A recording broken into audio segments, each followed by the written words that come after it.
Assalamualaikum warahmatullahi wabarakatuh. Saya Nadia Putri dengan NIM C1C021194, mahasiswa akuntansi di Universitas Jambi. Di sini saya akan mempresentasikan materi perpajakan yang diampu oleh Pak Wirmi Eka Putra mengenai cara menghitung pajak. 1. Cara menghitung PPN. Tarif PPN dikali dasar pengenaan pajak atau 10% dari dasar pengenaan pajak. Contohnya, Eka merupakan PKP yang menjual BKP pada PT Indah dengan harga 20 juta. Maka PPN terutang yang perlu disetorkan adalah 10% dari 20 juta, yaitu 2 juta. Jadi, PPN 2 juta menjadi pajak keluaran yang dipungut oleh PT Eka dari PT Indah adalah 2 juta. Sedangkan dasar hukum PPN sendiri adalah Undang-Undang Nomor 42 Tahun 2009. Dalam UU PPN tersebut diatur hal-hal yang berkaitan dengan PPN, seperti objek PPN, tarif PPN, tata cara penyetoran dan pelaporan, dan sebagainya. Berikut objek-objek yang dikenakan PPN. Yang pertama, penyerahan BKP atau JKP di dalam daerah pabean yang dilakukan pengusaha. Impor BKP, pemanfaatan BKP tidak berwujud dari luar daerah pabean di dalam daerah pabean. Pemanfaatan JKP dari luar daerah pabean di dalam daerah pabean. Ekspor BKP berwujud atau tidak berwujud, ekspor JKP dan PKP. Sedangkan tarif PPN sendiri, tarif umum 10% untuk penyerahan dalam negeri, tarif khusus 0% diterapkan atas ekspor barang kena pajak, berwujud maupun tidak berwujud, dan ekspor jasa kena pajak. Yang ketiga, tarif pajak sebesar 10% dapat berubah menjadi lebih rendah, yaitu 5%, dan paling tinggi 15% sebagaimana diatur oleh peraturan pemerintah. Cara menghitung PPh. Semua penghasilan yang diterima oleh seorang pegawai dalam setahun ini disebut dengan penghasilan kotor. Sementara itu, perhitungan pajak penghasilan dikenakan pada penghasilan bersih yang diterima seseorang dalam 1 tahun. Sebelum perhitungan pajak penghasilan, Anda perlu mengetahui lebih dulu jumlah penghasilan bersih yang diterima dari tempat Anda bekerja selama 1 tahun. Penghasilan bersih dihitung dari penghasilan bruto dikurangi biaya untuk mendapatkan, menagih, dan memelihara penghasilan. Di dalamnya termasuk biaya pensiun, hutang, dan kredit bank. Menghitung penghasilan tidak kena pajak atau PTKP. 54 juta untuk diri wajib pajak orang pribadi, 4.500.000 tambahan untuk wajib pajak yang telah menikah, 54 juta untuk istri yang penghasilannya digabung dengan penghasilan suami, dan 4.500.000 tambahan untuk setiap anggota keluarga saudara dalam garis keturunan lurus serta anak angkat yang menjadi tanggungan sepenuhnya paling banyak 3 orang untuk Yang ketiga, menghitung penghasilan kena pajak atau PKP. PKP kurang dari 50 juta dikenai tarif sebesar 5%. PKP antara 50 juta sampai 250 juta dikenai tarif pajak sebesar 15%. PKP antara 250 juta sampai 500 juta dikenai tarif pajak 25%, dan PKP di atas 500 juta dikenai tarif pajak 30%.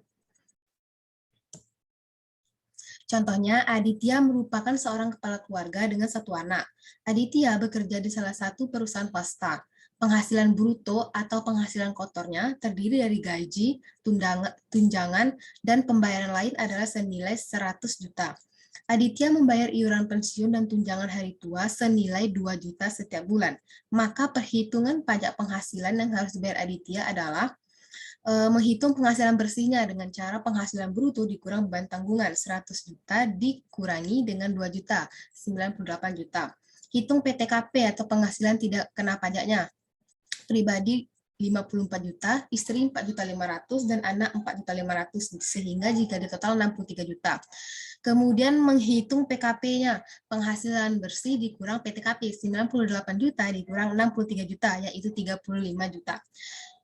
Karena PKP Aditya kurang dari 50 juta, maka pajak yang harus ia bayarkan adalah 5% dari PKP, yaitu 5% dari 35 juta, yaitu 1.750.000.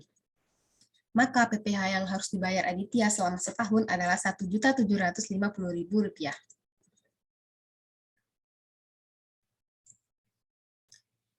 B. Norma perhitungan. Norma perhitungan penghasilan neto atau disingkat NPPN adalah norma yang dapat digunakan oleh wajib pajak dalam penghitungan penghasilan neto dalam 1 tahun pajak sebagai dasar perhitungan PPh pasal 25. Norma perhitungan ini bertujuan untuk menyederhanakan perhitungan untuk mencari penghasilan neto.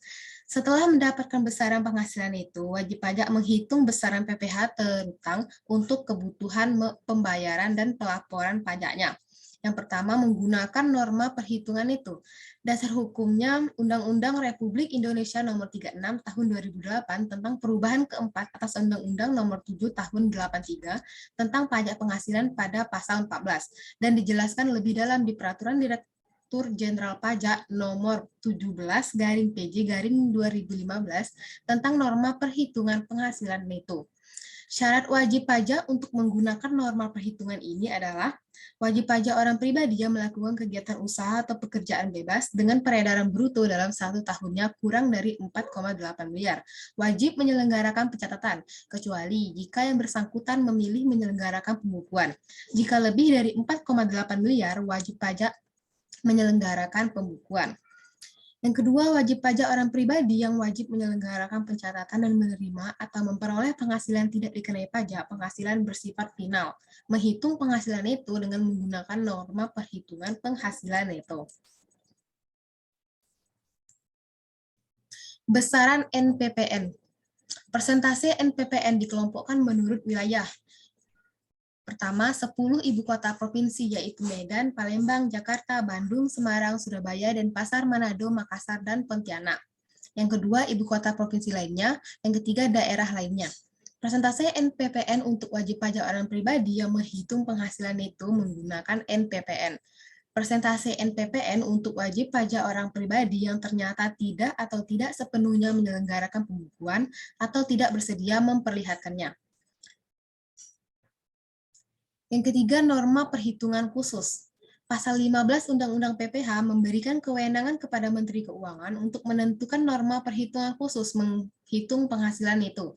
Tujuan dari penggunaan norma ini adalah menghindari kesukaran, pertimbangan praktis, atau kelaziman usaha di sektor usaha tersebut.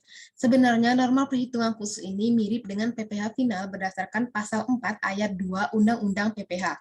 Perbedaannya, norma perhitungan khusus ini menghitung penghasilan neto.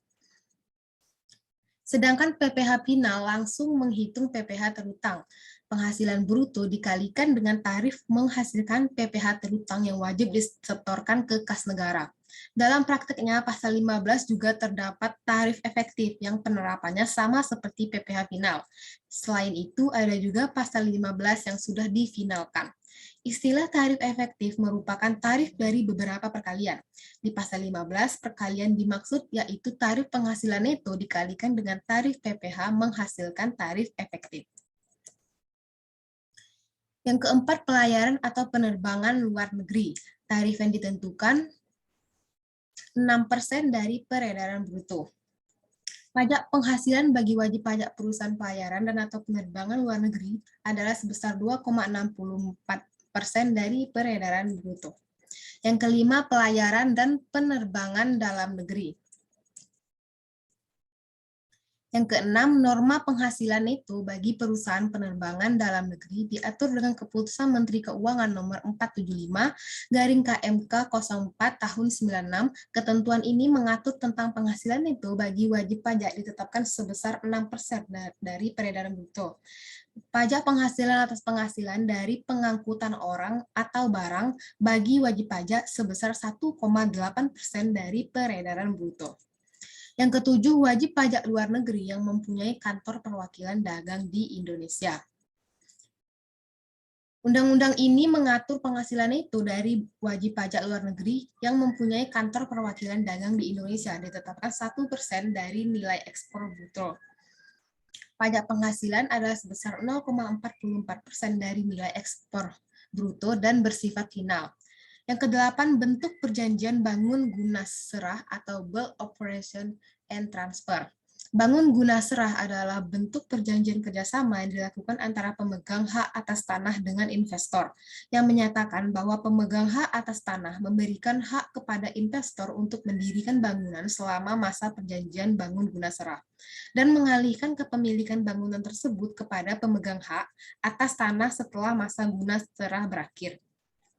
Bangunan yang diserahkan oleh investor kepada pemegang hak atas tanah setelah masa perjanjian bangun guna serah berakhir adalah merupakan penghasilan bagi pemegang hak atas tanah. Cara menghitung pajak dengan norma penghitungan. Contohnya yang pertama, Siti merupakan salah satu penulis novel yang terkenal di kawasan Bandung. Adapun peredaran bruto yang diterima Siti dari hasil royalti bukunya adalah 100 juta rupiah di tahun 2019. Bila Siti menggunakan perhitungan dengan norma perhitungan penghasilan itu, berapakah PPh 21 terutang bila status Siti adalah menikah dan memiliki 2 anak? Berdasarkan ilustrasi di atas, maka Siti masuk klasifikasi lapangan usaha, kegiatan pekerja seni. Menurut Peraturan 17 tahun 2015, tarif yang berlaku untuk perhitungan penghasilan neto dari KLU kegiatan pekerja seni di Kota Bandung adalah 50%. Berikut penghitungannya. Penghasilan netonya 50% dari 1 miliar adalah 500 juta. Penghasilan tidak kena pajak kawin dengan 2 anak 67.500. Jadi penghasilan kena pajaknya 500 juta dikurang 67.500, yaitu 432.500. PPh 21 terutangnya 5% dari 50 juta, yaitu 2.500.000, 15% dari 200 juta, yaitu 30 juta, 25% dari 182.500.000 adalah 45.625. Sehingga total PPh 21 terutang 2019 Siti adalah 78.125.000 rupiah. Demikianlah presentasi saya, semoga dapat menambah pengetahuan kita semua. Akhir kata, saya Nadia Putri, pamit undur diri. Wassalamualaikum warahmatullahi wabarakatuh.